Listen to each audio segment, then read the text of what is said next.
All right, so what we're looking at today is we're looking at frame of reference.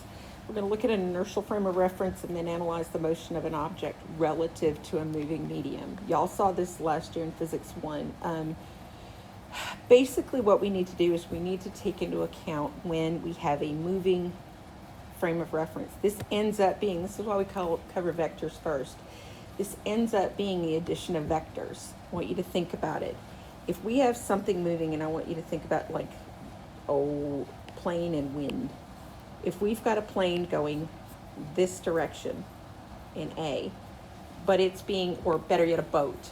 We've got a boat trying to cross the river. It's moving in direction A, but the river has a current that is moving completely different from that. What's going to happen is you're going to get the actual motion of the boat relative to the actual water that it's on.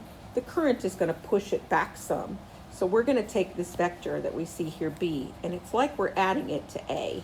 Okay, so what we get is we end up with a resultant vector here, R. This is our resultant vector. So what we see is that we have a frame of reference that was different from the shore versus from the boat. Okay, so a frame of reference is a coordinate system.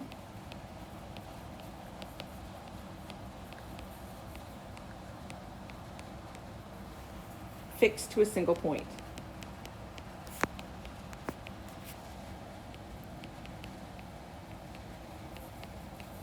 Okay? Now, if that point that it's fixed to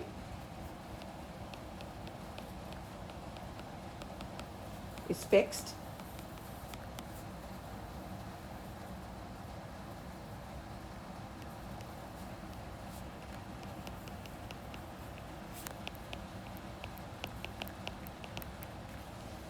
then we are in an inertial reference frame. If it is not fixed, then we are in a relative inertial frame, okay?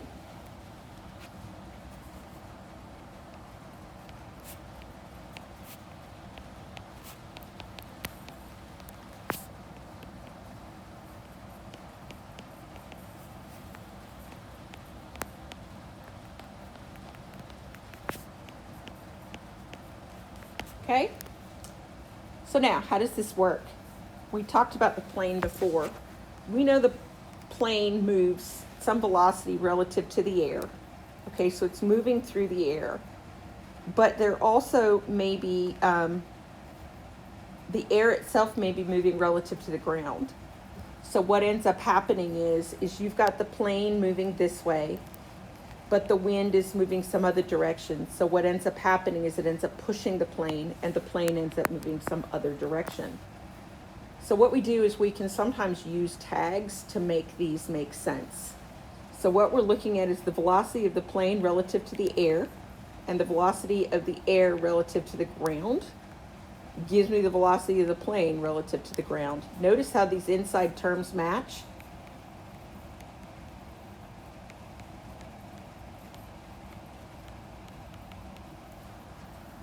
And the outside terms, these are the outside terms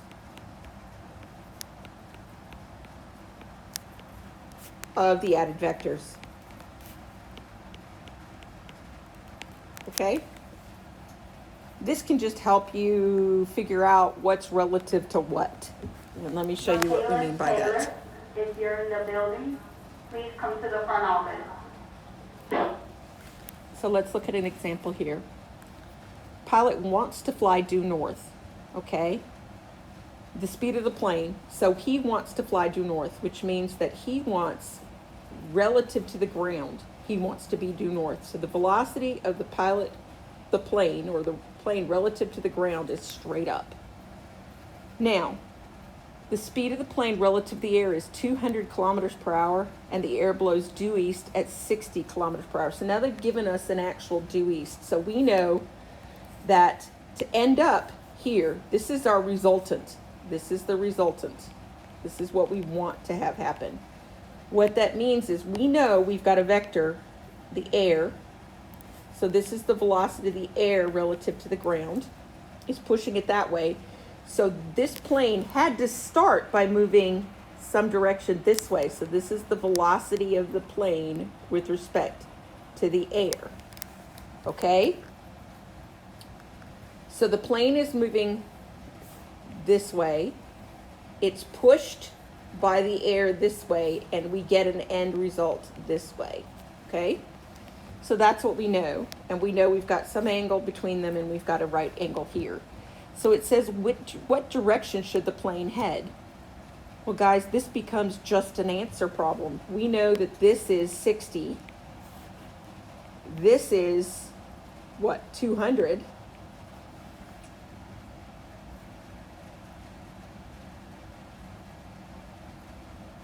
No. Yes? Speed of the plane relative to the air, excuse me, not to the ground. This is 200.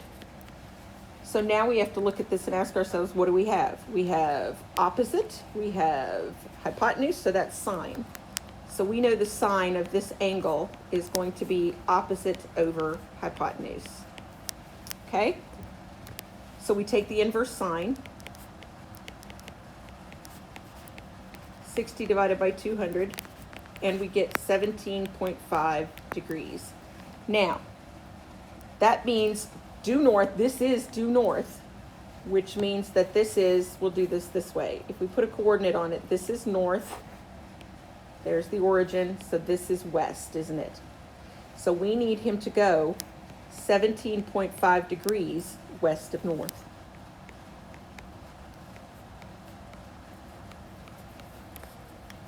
Okay? In order for him, once the wind blows at 60 kilometers per hour east, for him to end up going north. All right? So now let's try another chunk of this. It says, how fast does the plane travel relative to the ground? So now we want to know the velocity relative to the ground here. So we still have this triangle, don't we? So now we can just figure out the Pythagorean relationship here.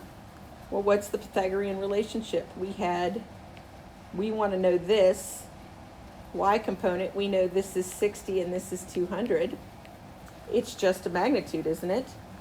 So y squared plus 60 squared equals 200 squared.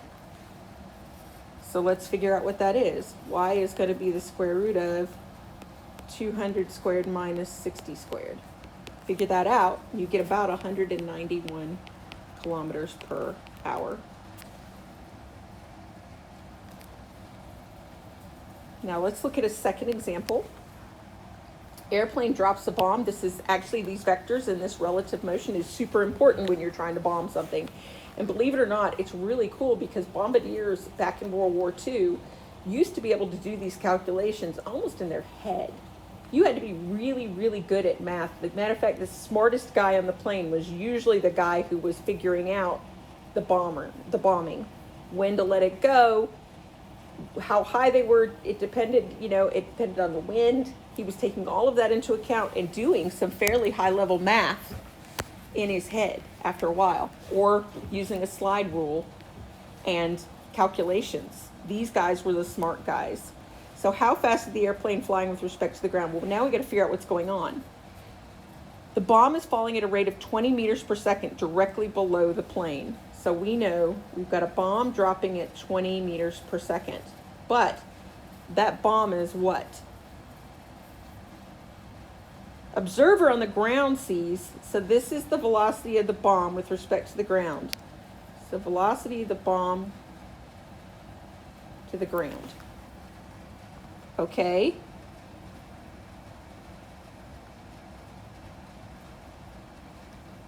An observer on the ground sees the bomb moving towards the ground at an angle with the speed of 80 meters per second. So now we know this guy is going at an angle.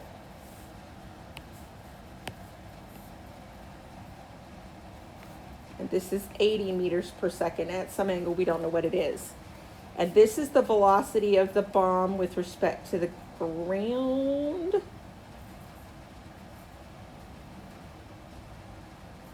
Sorry, this is not bomb with respect to the ground. This is bomb with respect to the air. So how fast is the airplane flying? You got to think about it. If you've got a plane flying and it's going this way, and you drop a bomb out, the bomb's not going to fall straight down, is it? The bomb is going to actually fall like this. It's going to actually fall because it's got an initial velocity going this way. And that's what we're trying to figure out, is what is this? What is the velocity of the airplane with respect to the ground?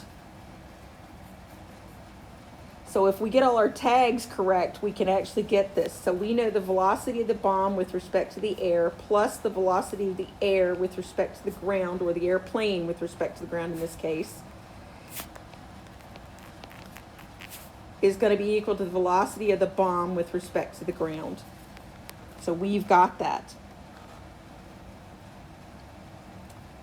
So what we need to know is how fast the airplane is flying. Is we've got to figure out what's going on here. My right angle is right here, isn't it? So there's my right angle, which tells me that 20 squared,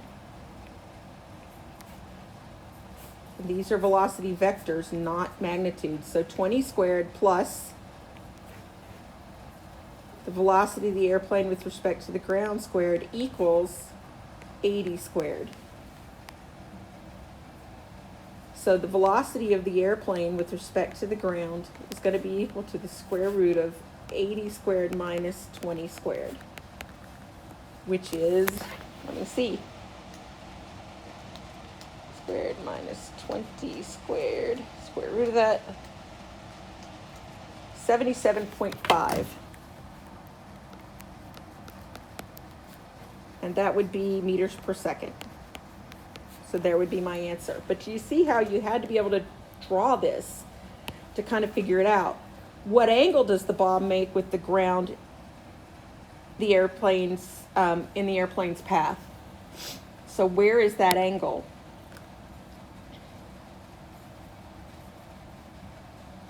Well, to me, the velocity, the angle the bomb makes with the ground is right there.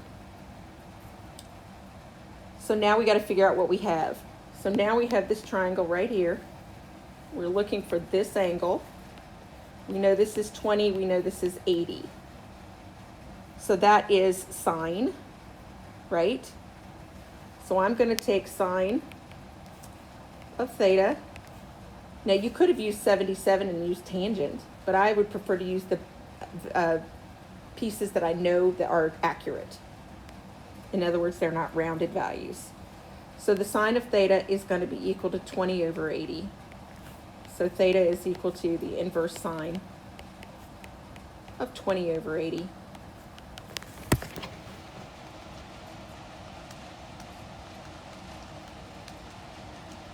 Which is about 14.5 degrees.